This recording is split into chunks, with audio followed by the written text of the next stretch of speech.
వర్షాకాలం వచ్చిందంటే చాలు సీజనల్ వ్యాధులు ప్రజలను బెంబేలెత్తిస్తున్నాయి.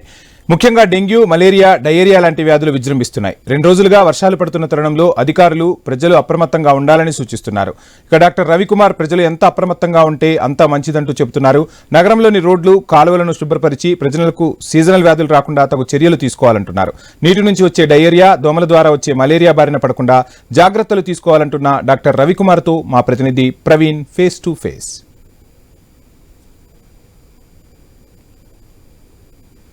స్టార్ట్ అయిందంటే సీజనల్ వ్యాధులు ప్రారంభమవుతాయి కాబట్టి మొత్తం టోటల్గా మనం చూసుకుంటే అయితే ఈ యొక్క సీజనల్ వ్యాధులు ఈ కాలంలోనే వర్షాకాలంలోనే అధికంగా ఉంటాయి.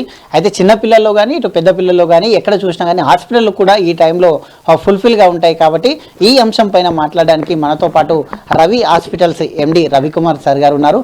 మాట్లాడి తెలుసుకుందాం.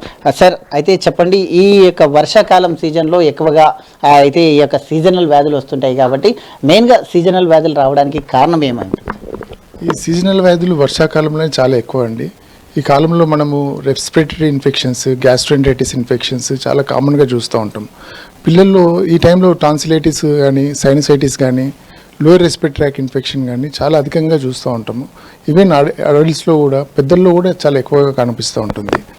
దీంతోపాటు గ్యాస్ట్రోఎంటరైటిస్ అండి, అంటే ఈ వర్షాకాలంలో ఈ వాటర్ కంటామినేట్ అయ్యి, ఫుడ్ కంటామినేట్ అయ్యి, ఈకోలే బ్యాక్టీరియా, కొన్ని రకాల వైరస్ తోటి కూడా గ్యాస్ట్రోఎంటరైటిస్ చాలా కామన్గా చూస్తూ ఉన్నాం.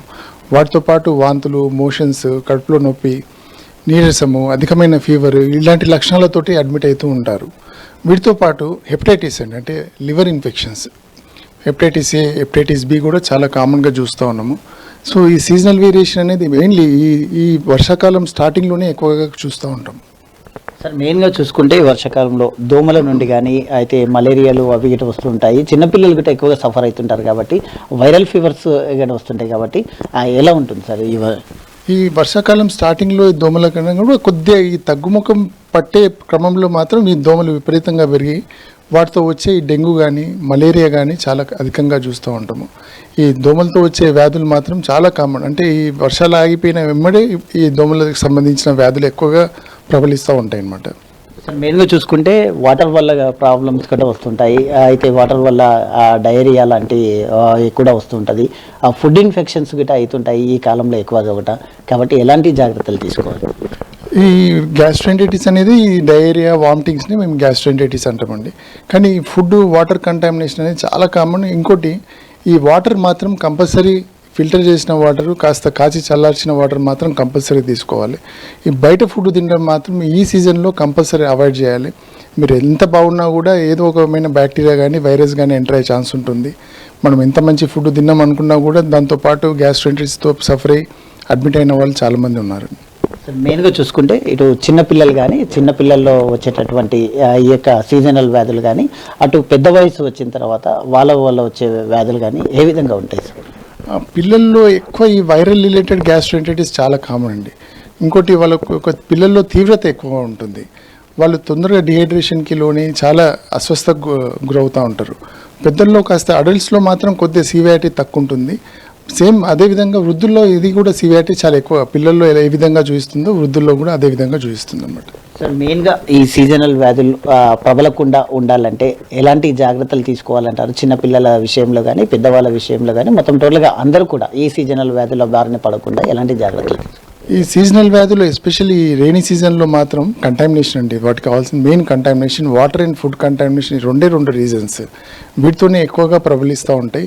ఈ వాటరు ప్లస్ ఫుడ్ మాత్రం జాగ్రత్తగా శుభ్రంగా చూసుకొని తినడం కానీ, తాగడం కానీ చేయాలి. సార్ మెయిన్గా స్కూళ్ళలో కూడా పిల్లలు స్కూళ్ళలో కూడా ఉంటారు కాబట్టి స్కూళ్ళలోకి వెళ్ళే దానిలో ఒకరి నుంచి ఒకరికి ప్రబలే ఛాయిసెస్ ఏమైనా ఉంటాయి సార్? ఆ స్కూళ్ళల్లో ఈ రెస్పిరేటరీ ఇన్ఫెక్షన్స్ అంటే ఎవరికైనా ఈ టాన్సిలైటిస్, సైనసైటిస్, కాఫ్ ఇలాంటివి ఉన్నప్పుడు క్లాస్ రూమ్లో ఆల్మోస్ట్ అందరు ఎఫెక్ట్ అయ్యే ఛాన్స్ ఉంటుంది. ఒక్క స్టూడెంట్కి వచ్చినా కూడా మిగతా స్టూడెంట్స్కి ఈ తగ్గినప్పుడు ఈ డ్రాప్లెట్స్ అంటే ఈ గాల్లోకి చిన్న చిన్న మైక్రో డ్రాప్లెట్స్ రిలీజ్ అయ్యి అందరి పిల్లలు ఎఫెక్ట్ అయ్యే ఛాన్స్ ఉంటుంది. కనుక ఎవరైనా స్టూడెంట్స్ సిక్ అయితే మాత్రం వాళ్ళకు ఒక 3-4 days, 5 days, 1 week వాళ్ళకి లీవ్ ఇచ్చేసి వాళ్ళు రికవర్ అయిన తర్వాతనే స్కూల్కి అటెండ్ అవ్వడం అనేది మంచిది. ఇది అయితే సీజనల్ వ్యాధులు ప్రబలకుండా జాగ్రత్తలు తీసుకోవాలి. జాగ్రత్తలు తీసుకొని అయితే మన పరిసరాలను కూడా శుభ్రంగా ఉంచుకోవాలంటూ రవికుమార్ సార్ గారు చెప్తున్నారు. కెమెరా పర్సన్ నవీన్తో ప్రవీణ్, హై న్యూస్, హైదరాబాద్.